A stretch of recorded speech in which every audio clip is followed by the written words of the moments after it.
కాళేశ్వరం ప్రాజెక్టుపై హైకోర్టు తీర్పు రేవంత్ రెడ్డి సర్కార్కు చెంపపెట్టు అని హరీష్ రావు విమర్శించారు. చిల్లర రాజకీయాలు మాని పిల్లర్లు మరమ్మతు చేయాలన్నారు. హైకోర్టు తీర్పుతో ధర్మం గెలిచిందన్నారు. రాజకీయాల కోసం రాష్ట్ర ప్రయోజనాలను త్యాగం చేయొద్దన్నారు.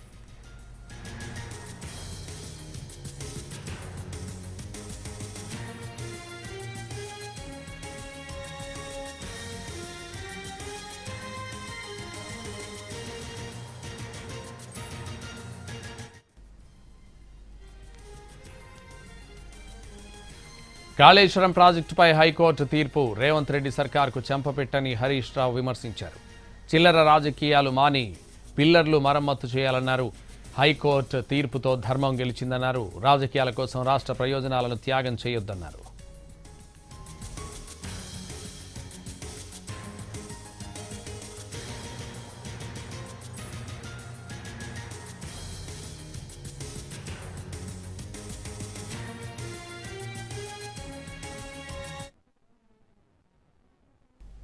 కాళేశ్వరం కమిషన్ రిపోర్ట్ చెత్తబుట్టలో వేయదగిందన్నారు బీఆర్ఎస్ తరపు లాయర్. ఎందుకంటే justice Ghosh commission section 8 commission enquiry యాక్ట్ను అనుసరించలేదని న్యాయస్థానం స్పష్టం చేసింది.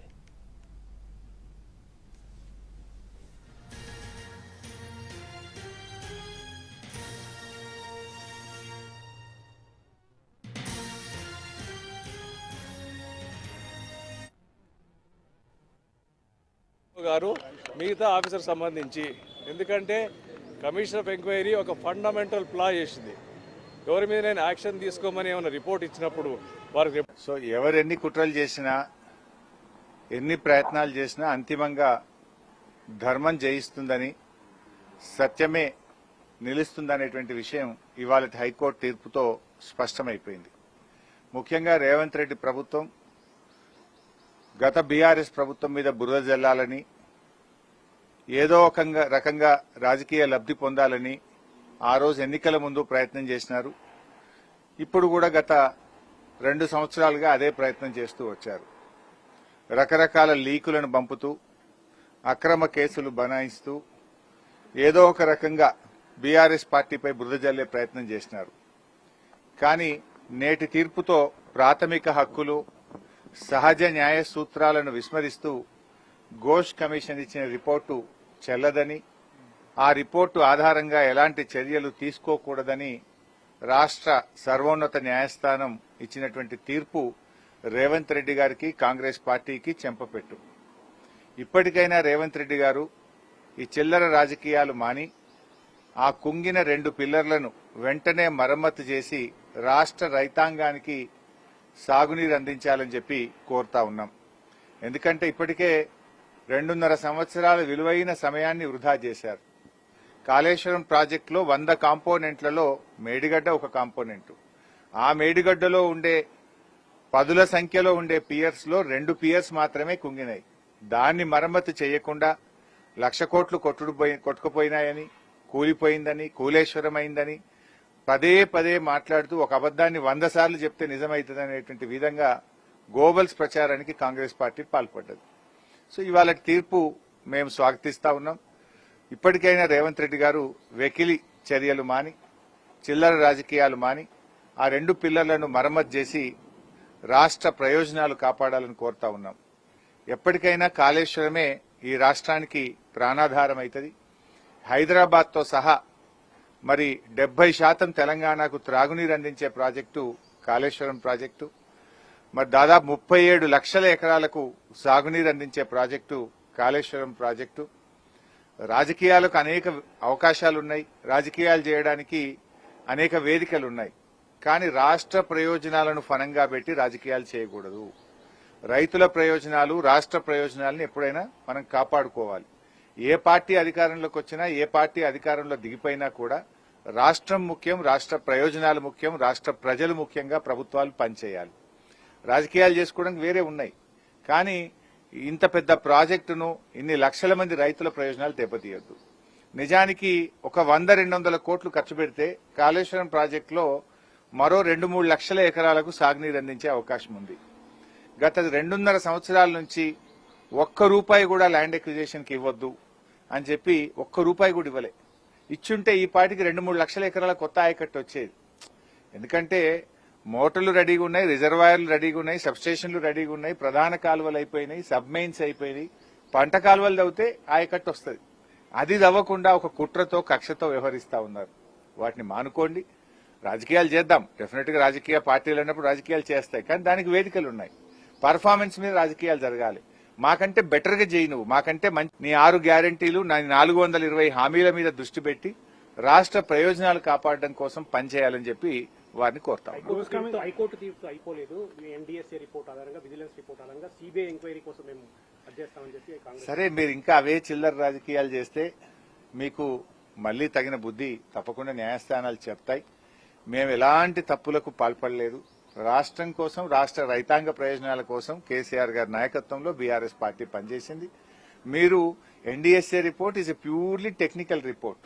దట్ ఈస్ ఇంజనీర్స్ యొక్క ఏ టెస్టులు, ఏ క్వాలిటీ, దాంట్లో ప్రభుత్వం చేసే నిర్ణయాలు ఉండవు. That's a technical report. దానికి ప్రభుత్వ నిర్ణయాలకు సంబంధం ఉండదు. సరే, అట్లా ఇంకా చాలా విషయాలు కూడా ఉన్నాయి.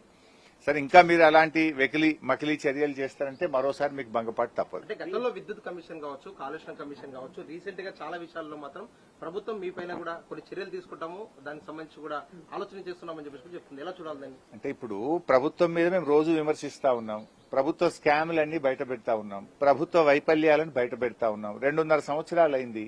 అసెంబ్లీ సాక్షిగా ఆధారాలతో బయట పెడితే ప్రభుత్వం ఉక్కిరి బిక్కిరి అయిపోయింది. సమాధానం చెప్పుకోలేక శాసనసభ నుంచి మమ్మల్ని సస్పెండ్ చేసినారు. మరుసటి రోజే 2 ఎంక్వైరీలు పడ్డాయి నా మీద. అసెంబ్లీలో ప్రభుత్వ అవినీతిని ఆధారాలతో బయట పెడితే నెక్స్ట్ డే వితిన్ 48 అవర్స్ నా మీద 2 ఎంక్వైరీలు పడ్డాయి. సో ఈ ముఖ్యమంత్రి, ఈ ప్రభుత్వము తప్పులు సరిదిద్దుకోవడం పక్కన పెట్టి ప్రతిపక్షాలను వేధించాలి, ప్రతిపక్షాల మీద అక్రమ కేసులు బనాయించడం ద్వారా వాళ్ళను లొంగదీసుకోవాలనేటువంటి ప్రయత్నం చేస్తున్నారు. మేము ఉద్యమకారులం. కేసీఆర్ నాయకత్వంలో రాటుదేలిన కరుడు గట్టిన ఉద్యమకారులం మేము. రాష్ట్రం కోసం ఎలాంటి త్యాగాలకైనా సిద్ధపడ్డ కార్యకర్తలు మేము. తప్పకుండా ఈ రాష్ట్ర ప్రయోజనాలు కాపాడుకోవడం కోసం రేవంత్ రెడ్డి ఎన్ని కుట్రలు చేసినా, ఎన్ని అక్రమ కేసులు బనాయించినా, ఎన్ని రకాలుగా వేధించినా మా పోరాటం ఆగదు. మేము మాకు రాజకీయం కంటే కూడా ఈ రాష్ట్ర ప్రయోజనాలు ముఖ్యం, ప్రజల ప్రయోజనాలు ముఖ్యం. ఇవాళ రాష్ట్రంలో రైతాంగానికి కనీసం మక్కలు కొనే దిక్కు లేదు, శనగలు కొంటలేరు, సన్ఫ్లవర్ కొంటలేరు, వరి ధాన్యంలో 5 కిలోల తరుగు పెడతా ఉన్నారు. అసలు ఒక ముఖ్యమంత్రి, మంత్రులు ఎవరైనా పట్టించుకుంటున్నారా? నేను మొన్న నల్గొండ జిల్లా పోయినా 5 కిలోల తరుగు పెడుతున్నారని రైతులు బాధపడుతున్నారు. రుణమాఫీ కాలేదు. రైతు భరోసా మొన్న ఎకరానికి వేసిన వన్నం అది కూడా ఎవరికి సరిగా పడినటువంటి పరిస్థితి లేదు. పంట చేతికి వచ్చినా రైతు భరోసా పడలేదు. ఇవాళ రైతులంతా రోడ్ల మీదకి వస్తా ఉన్నారు. కరెంటు సరఫరా లేక రైతులు చాలా ఇబ్బంది పడతా ఉన్నారు. ఇట్లా అనేక సమస్యలు. విద్యార్థులు ఇవాళ హైకోర్టు తీర్పు తర్వాత అసలు ఈ సంవత్సరం ఫీజు రియంబర్స్మెంట్ ఉంటదా, ఉండదా, మరి విద్యార్థులే ఫీజులు కట్టాలా, అసలు ఆ విద్యార్థుల భవిష్యత్తు ఏంది, కాలేజీలు సర్టిఫికెట్లు ఇస్తలేవు, డబ్బులు కట్టమంటా ఉన్నాయి. ఎస్సీ, ఎస్టీ, బీసీ పిల్లలంతా రోడ్ల మీద పడ్డారు. దాని మీద దృష్టి పెట్టి రేవంత్ రెడ్డి ఇవన్నీ ఈ రాజకీయాలలో నువ్వు సమయం కాలయాపన చేస్తే నువ్వు చాలా ఘోరంగా రేపు కాంగ్రెస్ ప్రభుత్వం దెబ్బతింటది. ప్రజాక్షేత్రంలో మీ పీఠం కదిలిపోతా ఉంది. మొన్న నువ్వు మాట్లాడిన మాటలు చూస్తేనే నీ కాళ్ల కింద భూమి కదులుతుంటే భయకంపితులై నువ్వు మాట్లాడినట్టుగా అర్థమైతా ఉంది. కేసీఆర్ రేవంత్ రెడ్డి క్విడ్ ప్రో కోవాలని జరిగింది. ఈ కమిషన్ వాదనలు సరిగా వినిపించలేదు హైకోర్టులో అని చెప్పి కొద్దిసేపటి క్రితం బండి సంజయ్ అన్నారు. సరే, సంజయ్ మాటలకు ఏం విలువ లేదు. ఆయన ఎప్పుడు ఏది పడితే అదే మాట్లాడుతుంటాడు. నేను ఇవాళ సంజయ్ గారిని ఒకటి అడుగుతా ఉన్నా. గోదావరి బనకచెర్ల ద్వారా మన తెలంగాణకు అన్యాయం జరుగుతా ఉంది. ముందు బండి సంజయ్ గారు దాన్ని పట్టించుకోండి. ఆంధ్రప్రదేశ్ కు ప్యాకేజీల మీద ప్యాకేజీలు వస్తున్నాయి, ప్రాజెక్టుల మీద ప్రాజెక్టులు వస్తున్నాయి. తెలంగాణకు ఏమొస్తున్నాయి? సంజయ్ గారు, నువ్వు రాష్ట్ర ప్రయోజనాలు కాపాడు. తెలంగాణ నుంచి ఉన్నటువంటి నువ్వు ఇవాళ గోదావరి బనకచెర్లను ఆపే ప్రయత్నం చేయి. ఫస్ట్ గోదావరి నీళ్లలో తెలంగాణ వాటాను పరిరక్షించే ప్రయత్నం చేయి. ఇలాంటి పిచ్చి మాటలతోని సాధించేదేం లేదు. ఈ రాష్ట్ర మంత్రిగా ఈ రాష్ట్ర ప్రయోజనాలు కాపాడడం కోసం కృషి చేయాలని చెప్పి నేను ఆయన హితవు పలుకుతా ఉన్నా. ఇవాళ ఆర్టీసీ కార్మికులు రాష్ట్ర వ్యాప్తంగా సమ్మె చేస్తున్నారు. వారి సమ్మెకు బీఆర్ఎస్ పార్టీ సంఘీభావాన్ని తెలియజేస్తా ఉంది. గతంలోనే కేసీఆర్ గారి ప్రభుత్వం ఆర్టీసీ కార్మికులకు మరి ప్రభుత్వ ఉద్యోగులుగా గుర్తిస్తూ ప్రభుత్వ కేబినెట్ ఆమోదించింది. జీవో కూడా ఇచ్చాం, గెజిట్ కూడా ఇచ్చాం. దాని వెంటనే వారిని ప్రభుత్వ ఉద్యోగులుగా గుర్తించండి. కార్మికులను చర్చలకు పిలవండి. కార్మికులు చర్చలకు పిలవకుండా ప్రభుత్వం యొక్క మొండి వైఖరి విడనాడాలని మీరు ఆ రోజు కాంగ్రెస్ పార్టీ మేనిఫెస్టోలో చెప్పింది అమలు చేయమని కార్మికులు అడుగుతున్నారు. కొత్త విషయాలు అడుగుతలేరు. మీరు ఎన్నికల ముందు ఆర్టీసీ కార్మికులకు ఇచ్చిన హామీలు అమలు చేయమంటున్నారు. అది కూడా వాళ్ళు రాగానే అడగలేదు కదా. 2.5 సంవత్సరాలు ఒప్పుకోబెట్టారు. 2.5 సంవత్సరాల నుంచి ఎందుకు హామీలు అమలు చేయలేదు అని అడుగుతా ఉన్నారు. ఇంకోటి మహాలక్ష్మి పథకం పెట్టినారు, కానీ ఆర్టీసీకి ఇవ్వాల్సిన డబ్బులు ఇస్తలేరు కదా. 3,000 కోట్ల రూపాయలు ఆర్టీసీకి రాష్ట్ర ప్రభుత్వం బకాయి పడ్డది. దాంతో ఆర్టీసీ ఉద్యోగులకు ఆర్టీసీ యాజమాన్యం వాళ్ళ బకాయిలు ఇవ్వలేకపోతుంది, డిఏలు ఇవ్వలేకపోతా ఉంది, రిటైర్మెంట్ బెనిఫిట్స్ ఇవ్వలేకపోతా ఉంది. మహాలక్ష్మిని మీద ఊదరగొట్టుకునే